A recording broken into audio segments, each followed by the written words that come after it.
Okay, number two in my online lessons learned post, a proper setup is crucial. You know, I never like these kinds of blog posts and these articles where it's like everything is so obvious, And I'll tell you the truth. When I wrote this one, I was just like, oh boy, you're that guy. You're that person now. You're writing something that's totally obvious and that everybody knows already. But you know what? Unfortunately, people don't seem to know that already. So actually, it's important that I kind of expand on this. And I think, my starting point is this. Look, I get that if you haven't done online lessons before, it feels casual at first. It almost kind of feels like, oh yeah, I'm pulling out my phone, like there's Simon, I'm here, like we're just hanging out, we're doing a lesson. And look, I get it. It's a different thing, it's a different environment. Early on, especially, I was really, really understanding and helpful and forgiving of just, students having to figure this out. And that's still going on, and that's okay with me. But you have to put in the effort. And I'm just kind of looking at, some of the things that I laid out here.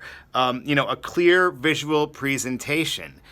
So a lot of, one of my favorites is like when you have like the phone and it's like looking like up at your, at the bottom of your chin or something from your snare drum or from your bass drum. I mean, no, that does not work. I need a clear visual presentation, and you have to put some effort and some thought into it. Just make sure I can see everything, and that's for mallets and for drum set, for timpani, for whatever you're doing. You have to make sure it's clear or it just doesn't work. Also, a good system for reading music. Right? Like, I see this all the time where, like, I'm like, all right, pull out stick control, pull out this, pull out that. And students just like, oh, no, it's like the whole lesson gets disrupted.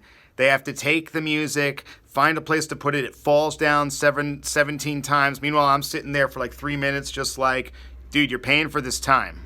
You know what I mean? So that's not cool. You got to find a way, to have a great reading setup. And one of my students, actually, Jephthah, I put him on a picture of his setup on my blog post because it's just such a great setup. And, I know him and his dad have given this so much thought, and I always really appreciate, the conversations we have about it. And I have many clients like that as well, and I'm trying to grab some other pictures where we're just always trying to work together to figure that out. And I think Jephthah's setup is great. You can see him reading like on the snare drum, and it's just a clear picture. He even removed the 10-inch tom from his drum set so I could see his hands.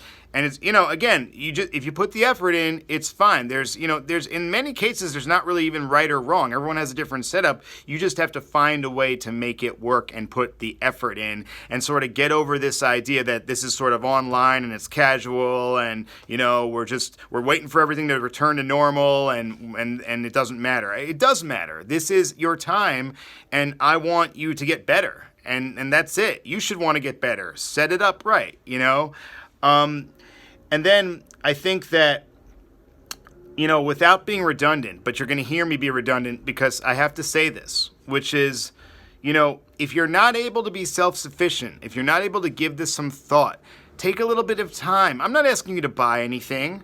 You might only have the mic on your computer. You might only have, what you have to work with. But if you take some time and you think about it, you look at some of the posts I put about advanced Zoom settings, read a few articles, go through some of the motions of trying to figure this out, I promise not only are you going to have a better lesson, but you're going to learn something. And that's really, really crucial. So please, a proper setup, so crucial to being successful online.